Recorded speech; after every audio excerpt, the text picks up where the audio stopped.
Hi hello അസ്സലാമു അലൈക്കും welcome back to our channel Ritha Moideen. ഇന്നത്തെ നമ്മുടെ റെസിപ്പി ഒരു ടേസ്റ്റി കേരള സ്റ്റൈൽ പഴംപൊരിയാണ്.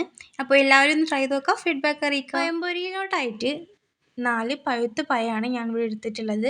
ഇതിലോട്ടായിട്ട് പഴുത്ത പഴമാണ് കേട്ടോ നല്ലത്. ഇതുപോലെ സ്ലൈസ് ആയിട്ട് നമുക്കിത് കട്ട് ചെയ്തെടുക്കാം കേട്ടോ. ഇനി ഇതിലോട്ടായിട്ട് നമുക്ക് മാവ് തയ്യാറാക്കിയെടുക്കാം. ഇതിലോട്ട് 1.5 കപ്പ് മൈദ, 1/2 കപ്പ് അരിപ്പൊടി, ആവശ്യത്തിനായിട്ടുള്ള പഞ്ചസാര, 1/2 കപ്പ് ഗോതമ്പ് പൊടിയും കൂടി നമുക്ക് ചേർത്ത് കൊടുക്കാം കേട്ടോ. കളറിന് വേണ്ടിയിട്ട് ഞാൻ കുറച്ച് മഞ്ഞൾപ്പൊടിയും കൂടി ആഡ് ചെയ്ത് കൊടുക്കുന്നുണ്ട് കേട്ടോ. 2 ഏലക്കായ ചതച്ചതും കൂടി നമുക്ക് ഇതിലോട്ടായിട്ട് ചേർത്ത് കൊടുക്കാം കേട്ടോ. ഇതിലോട്ട് ആവശ്യമായിട്ടുള്ള ഉപ്പ് ചേർത്ത് കൊടുക്കുക.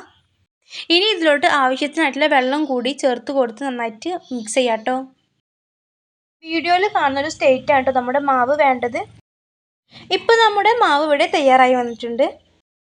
ഇനി നമുക്ക് നമ്മുടെ പഴംപൊരി പൊരിച്ചെടുക്കാം കേട്ടോ.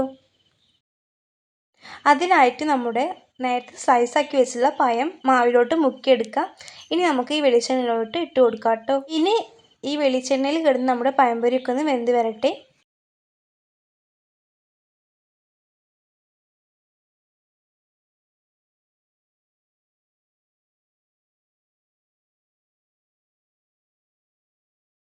ഇപ്പോൾ നമ്മുടെ പഴംപൊരിയൊക്കെ റെഡിയായി വന്നിട്ടുണ്ട്. അപ്പോൾ എല്ലാവരും ഒന്ന് ട്രൈ നോക്കാം, ഫീഡ്ബാക്ക് അറിയിക്കുക. നമ്മുടെ ചാനൽ നിങ്ങൾ ആദ്യമായിട്ട് കാണുന്നവരാണെന്നുണ്ടെങ്കിൽ പ്ലീസ് ഒന്ന് സബ്സ്ക്രൈബ് ചെയ്യണം, ലൈക്ക് ചെയ്യുക, ഷെയർ ചെയ്യുക, കമൻറ്റ് ചെയ്യുക കേട്ടോ. ഈ മയത്ത് നല്ലൊരു കട്ടൻ ചായയും പഴംപൊരിയും നല്ലൊരു കോമ്പിനേഷനാണ്. അപ്പോൾ എല്ലാവരും ട്രൈ ചെയ്ത് നോക്കുക, ഫീഡ്ബാക്ക് അറിയിക്കുക.